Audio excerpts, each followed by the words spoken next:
एकदम आपको सिंपल से सिंपल प्रोसेस बतलाएंगे, ऐसा प्रोसेस कि YouTube में आप इससे पहले कहीं नहीं देखे होंगे, पहली बार देख रहे हैं। और यह प्रोसेस किसी बुक में नहीं है। क्यों? क्योंकि ये मेरा सेल्फ विचार है, मेरा अपना अंदर का विचार है, इसीलिए आपको ये कहीं नहीं मिला होगा, नहीं मिलेगा। पूरा YouTube आप सर्च मार लीजिए, कहीं नहीं मिलेगा ऐसा प्रोसेस। आज वो क्या बतला, जरा ध्यान दीजिएगा। आज अपने लोग सॉल्व करने वाले हैं 2 चर वाला रैखिक समीकरण, एक्सरसाइज 3.1, बुक होगा केसी सिन्हा का और क्लास 10th का। आइए इसमें आज एक्सरसाइज सॉल्व करने वाले, इनका कंसेप्ट आज के पहले वाले क्लास में हम बतला चुके हैं, जिनका लिंक डिस्क्रिप्शन में हम डाल चुके हैं, वहां से आप देख सकते हैं इनका कंसेप्ट। चलिए एक्सरसाइज पे चलते हैं। एक्सरसाइज का पहला सवाल क्या कहता है? पहला सवाल को जरा गौर से देखिए। तो पहला सवाल में है, सुधा अपने सखियों के साथ बाजार गई, वे गोलगप्पा और दही बड़ा खाना चाहती थी। उनके द्वारा ली गई गोलगप्पों की प्लेट की संख्या दही बड़ा की प्लेट की संख्या की आधी है। गोलगप्पा की एक प्लेट का कीमत 10 रुपया और दही बड़ा का एक प्लेट का कीमत 5 रुपया। उसने कुल मिलाकर 60 रुपया खर्च किया। इस कथन का बीजगणितीय तथा आलेखीय निरूपण करें। आइए इनको कैसे बनाते हैं, तो आइए इन्हीं पे आज हम चर्चा करते हैं। इसको ग्राफीय विधि से कैसे सॉल्व करते हैं। सबसे पहले इसका बीजीय निरूपण करना होगा। बीजीय निरूपण का अर्थ ये होता है, जो पहले इक्वेशन के रूप में इन्हें, ये जो लंबा कथन जो अभी क्वेश्चन जो हम पढ़े, उनका सबसे पहले अपने लोग का बीजगणितीय निरूपण करना है, अर्थात इनका इक्वेशन ज्ञात करना है। इक्वेशन आइए कैसे कैसे ज्ञात करते हैं। ये इसमें है क्या, बाजार गई, 2 वस्तु खरीदा, कौन कौन? गोलगप्पा और दही बड़ा। कौन कौन खरीदा? गोलगप्पा और दही बड़ा। दोनों की प्लेट की संख्या को पहले कुछ सपोज कर लीजिए। माना कि गोलगप्पा की संख्या, गोलगप्पा का संख्या x मान लिए। दूसरा क्या है? दही बड़ा का संख्या, दही बड़ा की प्लेट का संख्या को y मान लिए। अब देखिए प्रश्न में क्या कहता है, प्रश्नानुसार। आप चाहे तो प्रश्नानुसार के बदले में ATQ दे सकते हैं। शॉर्टकट में ATQ का अर्थ हुआ अकॉर्डिंग टू क्वेश्चन, अर्थात प्रश्न अनुसार। हम फिलहाल आपको प्रश्न अनुसार ही पूरे एक्सरसाइज में लिखते रहेंगे। अब आइए प्रश्न को गौर से पढ़िए। प्रश्न क्या कहता है?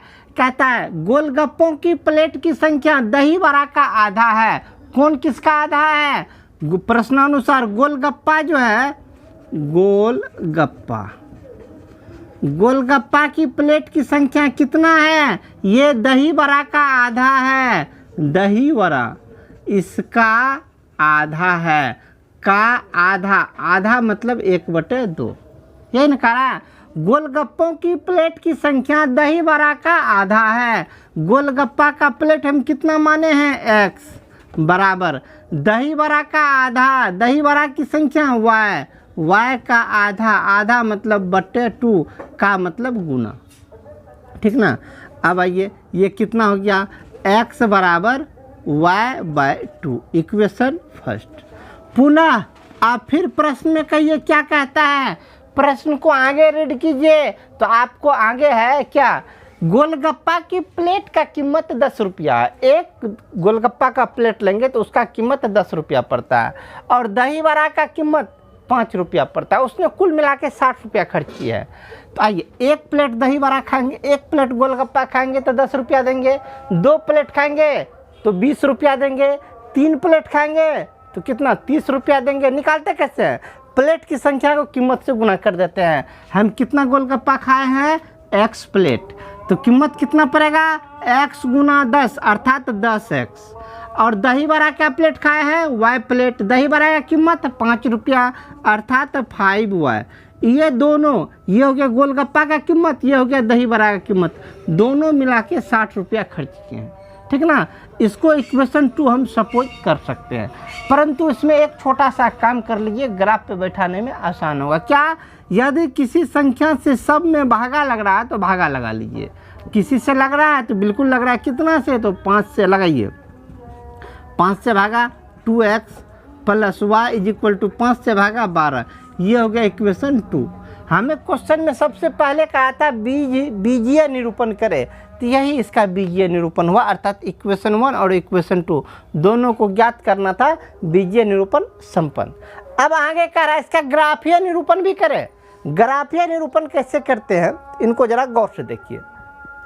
एक्सरसाइज का पहला क्वेश्चन है जिसमें कि ग्राफीय निरूपण हम करने जा रहे हैं। ग्राफीय निरूपण करने के लिए आपको पहला इक्वेशन को पकड़ना होगा। कितना को? इक्वेशन 1 को। यह हम लिखे हैं E Q dot means equation, equation का short form E Q. Equation first से पहला समीकरण क्या है? x बराबर y/2। कितना है? x बराबर y/2। देखिए ग्राफीय निरूपण करने के लिए आपको हर हमेशा एक बात माइंड में रखना होगा। कौन सा बात? तो इक्वेशन 1 को तो हम लिख लिए। इस इक्वेशन में करना क्या आपको, एक किसी भी वेरिएबल टर्म को सेट कर लीजिए। Variable term that means x या y किसी एक को सेट कीजिए। x को करना है तो x को कीजिए, y को करना हो तो y को कीजिए। एक टर्म को x को सेट, बाकी सबको उठा के बराबर को सेट फेंकिए। बस एक ही सिद्धांत अपनाना, क्या? x को सेट, बाकी सबको उठा के उस सेट कीजिए। लेकिन पहला इक्वेशन इसी फॉर्म में है। किस फॉर्म में है? x इधर है, बाकी उस साइड है। हमको यही करना था, ये इसी फॉर्म में है, अतः इसको हम यहीं पे छोड़ दिए। आइए पहला इक्वेशन तो लिख लिए। अब इसमें करना है क्या? ग्राफ के लिए कुछ हमें आंकड़ा निकालना है, कॉलम बनाना है। इस कॉलम को कैसे बनाते हैं तो ज़रा गौर से देखिएगा। इस कॉलम को बनाने में एक जगह x लिखते हैं, दूसरे जगह y लिखते हैं। इस कॉलम में इसमें हमें x y का वैल्यू इसमें डालना है। कैसे वैल्यू डालते हैं तो हम एकदम आपको सिंपल से सिंपल प्रोसेस बतलाएंगे। ऐसा प्रोसेस कि YouTube में आप इससे पहले कहीं नहीं देखे होंगे, पहली बार देख रहे हैं। और यह प्रोसेस किसी बुक में नहीं है। क्यों? क्योंकि ये मेरा सेल्फ विचार है, मेरा अपना अंदर का विचार है, इसीलिए आपको ये कहीं नहीं मिला होगा, नहीं मिलेगा। पूरा YouTube आप सर्च मार लीजिए, कहीं नहीं मिलेगा ऐसा प्रोसेस। आइए वो क्या बतला जरा ध्यान दीजिएगा। बराबर के उस साइड जो कोई भी वेरिएबल टर्म है, वेरिएबल टर्म मतलब क्या? x y। बराबर के उस साइड जो x y है, जो कुछ भी टर्म हो, फिलहाल है कि अपने लोग को y है, तो उस y का वैल्यू स्वेच्छा से जो मन होता है वो रख दीजिए। जो मन, वो मन है 0 तो 0 रख दीजिए, जो मन है वो रखिए। लेकिन याद रखिएगा, जितना रखिएगा कुछ प्लस में भी रखिए, कुछ माइनस में भी रखिए। स्वेच्छा से जो मन है वो रखिए। सबसे पहले हम 0 रख दिए, इधर छोड़ का दिए, तो इधर माइनस में रखेंगे, उधर प्लस में रखेंगे। y का वैल्यू स्वेच्छा से रखे। चलिए कितना रखे? पहली बार तो हम 0 रखे हैं, तो अब y का वैल्यू यहाँ पे रख दीजिए 0। 0 में 2 से भागा दीजिए, 0 में 2 से भागा दीजिएगा तो 0 ही होगा। अब 1 रखिए y का वैल्यू, 1 रखिएगा y का, तो 1 में 2 से भागा दीजिए। 1 में 2 से पूर्ण रूप से भागा नहीं लगा, 1 को हटा दीजिए, 1 तब रखना ही नहीं है, तब 2 रखिए। हम पहले बोले ना स्वेच्छा से रखिए, जो रखना आसान पड़ रहा है वही रखिए। y का वैल्यू इस बार कितना रखे? 2। इस बार 2 रखिए। 2 में 2 से भागा दीजिए, कितना हो गया? 1। बस हो गया, आगे कुछ नहीं करना आपको, बस 2 ही वैल्यू अपने लोग को ज्ञात करना था। ये हम बोल रहे थे सिंपल सा तरीका। आइए कितना, सिर्फ 2 वैल्यू निकाले, पहला वैल्यू को रखे, दूसरा वैल्यू को रखे, सिर्फ 2 वैल्यू को रखे हैं। अब देखिए कितना के अंतर पे यह चल रहा है? 2 के अंतर पर, तो अगला दे दीजिए इसमें 4। यदि और भी आपको आगे लेने का है तो कोई दिक्कत नहीं, जितना मन है उतना ले सकते हैं। लेकिन कितनों लीजिएगा, लेकिन 2 ठो कभी मत लीजिएगा, या 3 मान कभी मत लीजिएगा। ये बुक में ऐसा कहता है कि केवल 2 ही मान लीजिए, लेकिन हम कह रहे हैं आप 2 मान कभी भी लेके ग्राफ मत बनाइएगा। क्यों? क्योंकि बुक में 2 ही मान लेके ग्राफ बनाता है। और जब आप ऐसा एग्जाम में बनाएंगे तो वहाँ परफेक्ट जांचने वाले को पता चल जाएगा जो आप चीट करके बनाए हैं। ऐसा काम करना ही नहीं है। आप सिर्फ 2 ठो मान निकालिए ना, उसी के हेल्प से सब मान निकलेगा। कैसे निकलेगा तो देखिए, 2 के अंतर पर है 0, 2, 4, इस बार 6, इस बार 8, इस बार 10। इधर नीचे कितना, जैसे से बैक होने 2 घट रहे हैं तो इस बार कितना हो जाएगा? -2। ऊपर का वैल्यू देखिए कितना अंतर हुआ, कितना बढ़ रहे हैं? 1 बढ़ रहे हैं। 0 के बाद 1, अब 2 रखिए, अब 3 रखिए, अब 4 रखिए, अब 5 रखिए, बैक आ रहे हैं तो 1 घट रहे हैं, बैक आ रहे हैं, तो यहाँ पे -1 रखिए। बस करना क्या था? कुछ नहीं करना, सिर्फ 2 ठो का मान ज्ञात किए, पूरे का पूरे मान अपने आप ज्ञात हो गया। ठीक ना? तो कम से कम 2 ठो ज्ञात कीजिए, बाकी अपने आप ज्ञात हो जाएगा। लेकिन 2 ठो ज्ञात करके मत छोड़िएगा, कम से कम 1, 2, 3, 4, कम से कम 3 या 4 ठो परफेक्ट ज्ञात कर लीजिएगा। ठीक ना? पहला इक्वेशन का निकाल लिया है। अब हम निकालने जा रहे हैं इक्वेशन 2 से। दूसरा इक्वेशन किधर गया? 2x + y = 12। कितना है 2x plus y is equal to 12, ये ना है। इसमें भी वही काम करेंगे, x को इधर, एक टर्म को इधर रखेंगे, बाकी सबको उठा के उस साइड फेंकिए। तो एक टर्म को इधर रखिए, कितना को इस साइड रखने का विचार है अपने लोग को, x, इसमें x को रखे तो इसमें भी x को रखिए। 2x इस साइड, y को उस साइड भेज दीजिए, तो 12 माइनस y। हम बोले थे केवल एक ही टर्म x को ही रखना है, 2 को भी इस साइड नहीं रखना है, 2 को भी उधर भेजिए। 2 इधर गुना में है तो 2 उस साइड जाएगा तो बट्टे में चला जाएगा 2। अब फिर एक कॉलम बनाइए,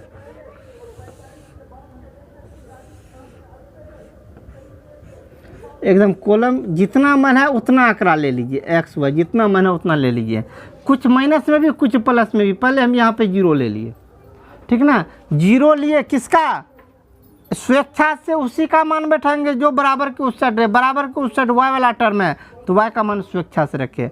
अब y का वैल्यू यहाँ पे 0 रखिए, तो 12 माइनस y नहीं, y के बदले में 0 रख दीजिए। 12 माइनस 0 तो केवल 12, 12 में 2 से भागा लगाइए 6, आगे 2 रखिए, 1 रखने पे काम नहीं चलेगा, 2 रखिए। क्यों 2 रखवाए हैं, इसके पीछे भी लॉजिक है। नीचे में बट्टे में 2 है तो 0 रखे, अब 2 के अंतर पर ही लगेगा, 1 के अंतर पे दीजिएगा तो काम गड़बड़ा जाएगा, इसलिए 0 रखे, अगला वैल्यू 2 रखिए। 2 रखिए, कितना, y की जगह पे 2 रखिए, तो 12 माइनस 2 तो कितना हो गया 10, 10 में 2 से भागा लगाइए, कितना हो गया 5। अब नीचे देखिए कितना के अंतर पे बढ़ रहे हैं, 2 के अंतर पर, तो 0 2 4 6 8, बैक जाइए तो -2 -4 -6, ऊपर में देखिए 6 है, 5 है, अब 4, उसके बाद 3, उसके बाद 2, इस साइड आएंगे तो ऐसे जैसे बढ़ रहे हैं 5 6 7 8 9, एकदम बहुत बड़ा सारणी हो गया। हम पहले बोले थे सारणी निकालने के लिए तो आप सीख गए इस कॉलम को कैसे ज्ञात करते हैं। अब इसका ग्राफ खींचते हैं, ग्राफ खींचने में थोड़ा सा को समाप्त कर दीजिए, इतना वैल्यू नहीं लेना, बस अपने लोग को थोड़ा सा ही लेना है। ये सिर्फ इसीलिए बतलाए थे कि आपको आसानी से समझ में आ जाए, इसीलिए इतना वैल्यू हम ले लिए थे ताकि आपको समझ में आ जाए।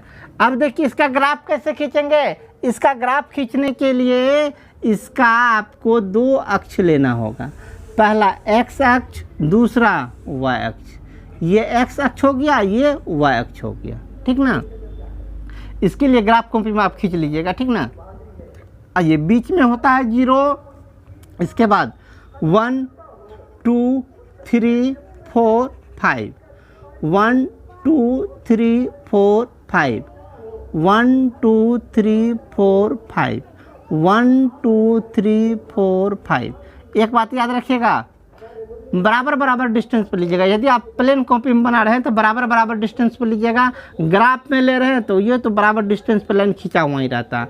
अब रखिए 1 2 3 4 5, -1 नहीं +1, +1 2 3 4 5, -1 -2 -3 -4 -5, -1 -2 -3 -4 -5 -6। और एक बात याद रखिएगा, यदि आप ग्राफ पे इसको बना रहे हैं तो हर हमेशा याद रखिएगा ग्राफ में पेंसिल का प्रयोग कीजिएगा, और पेंसिल से ये जो 1 2 3 4 5 जो लिखिएगा ये प्रयास कीजिएगा हद तक आपसे जितना संभव हो सके उतना छोटा छोटा लिखिएगा, बड़ा ढोकल के जैसे मत लिखिएगा, छोटा छोटा लिखिएगा तो अच्छा मार्किंग होगा, ठीक ना। अब चलिए इस पे ग्राफ को डालते कैसे उनको देखिए। पहला वैल्यू कितना है, y रेखा पे -2, x रेखा पे -1, y रेखा ये हुआ y रेखा, ये हुआ x रेखा, ठीक ना।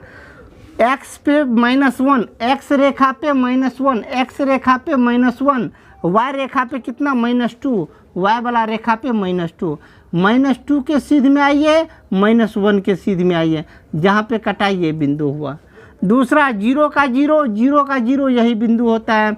अगला x रेखा पे 1, y रेखा पे 2, x वाला रेखा पे 1, y वाला रेखा पे 2, 2 के सीध में, इसके 1 के सीध में, जहाँ पे आया ये बिंदु। अगला x का 2, y का 4, x रेखा पे 2, y रेखा पर 4, y पे 4, x रेखा पे 2, ये बिंदु हुआ। इसको मिला दीजिए, इसको मिला दीजिए, एक सरल रेखा प्राप्त होगा। इसको चेक करने का, स्वयं चेक करने का एक सिंपल तरीका है, ग्राफ सीधा रेखा में हुआ तो बिल्कुल सही है, यदि टेढ़ा मेढ़ा हो गया तो मतलब गलत है। चलिए अब दूसरा इक्वेशन को डालते हैं। दूसरा इक्वेशन को डालने से पहले हम इस सब क्रॉसिंग पॉइंट को मिटा देते हैं। ये आप ग्राफ में मत दीजिएगा, ये तो मेरे पास ग्राफ नहीं है, हम बोर्ड पे बतला रहे हैं, इसीलिए हम ये लकीर लकीर मार देते, आपको मारना नहीं है। चलिए दूसरा इक्वेशन डालते हैं। सिंपल कहीं से डालना स्टार्ट कीजिए, जो आपको आसानी से डल जाएगा वही डालिए। y का 0 इस वैल्यू को डाल रहे हैं, किसी भी वैल्यू को डाल दीजिए, कोई बात नहीं, कम से कम 3 वैल्यू को लेकिन जरूर डालिएगा। y का 0, x का 6, y रेखा पे 0, x रेखा पे 6, x रेखा पे 6 तक है नहीं, लेकिन यहाँ पे 6 होना चाहिए, यहाँ पे ले लीजिए 6, ठीक ना। अगला x पर 5, y पर 2, x रेखा पे 5, y रेखा पे 2, y रेखा पे 2, x रेखा पर 5, ये बिंदु 5 और इसके 2 के सीध में। अगला y रेखा पे 4, x पर भी 4, x का भी 4, y का भी 4, दोनों का 4 4, x का भी 4, y का भी 4। ये अब इधर भी ले सकते हैं, लेकिन इधर लेने से कोई फ़ायदा नहीं है, ग्राफ में वहाँ तक हम अंकित किए नहीं हैं। आपको पहले बोले केवल 3 ही बिंदु लीजिएगा, 3 बिंदु ले लीजिए, उसी से आप लाइनिंग खींच लीजिए। एक बिंदु यहाँ पर, एक बिंदु यहाँ पे, एक बिंदु यहाँ पर। आप कीजिए क्या, आप स्केल से इन दोनों को मिला दीजिए, मिल गया। ये वाला हो गया आपका इक्वेशन 1 और ये वाला रेखा हो गया आपका इक्वेशन 2। यह इसका ग्राफीय निरूपण हो गया। अपने लोग को हल करने के लिए नहीं पूछ रहा था, सिर्फ पूछ रहा था ग्राफीय निरूपण। तो ग्राफीय निरूपण कंप्लीट किए, उम्मीद है आप आसानी से समझे होंगे। यदि फिर भी कहीं कोई त्रुटि है तो कमेंट सेक्शन में कमेंट कीजिएगा, ज़रूर उस पर हम विचार करेंगे, ठीक ना। तो चलिए अब चलते हैं इसी का क्वेश्चन नंबर 2 पर। क्वेश्चन नंबर 2 क्या, जरा इनको गौर से सुनिए। इसमें है रोमिला एक दुकान पे गई, उसने 2 पेंसिल और 3 रबर 9 रुपया में खरीदी। कितना? 2 पेंसिल और 3 रबर 9 रुपया में खरीदी। उसके साथ में सोनाली भी उसी दुकान से दूसरे प्रकार का 4 पेंसिल और 6 रबर 18 रुपया में खरीदी। तो इसका बीजगणितीय निरूपण करें और इसका ग्राफीय निरूपण करें।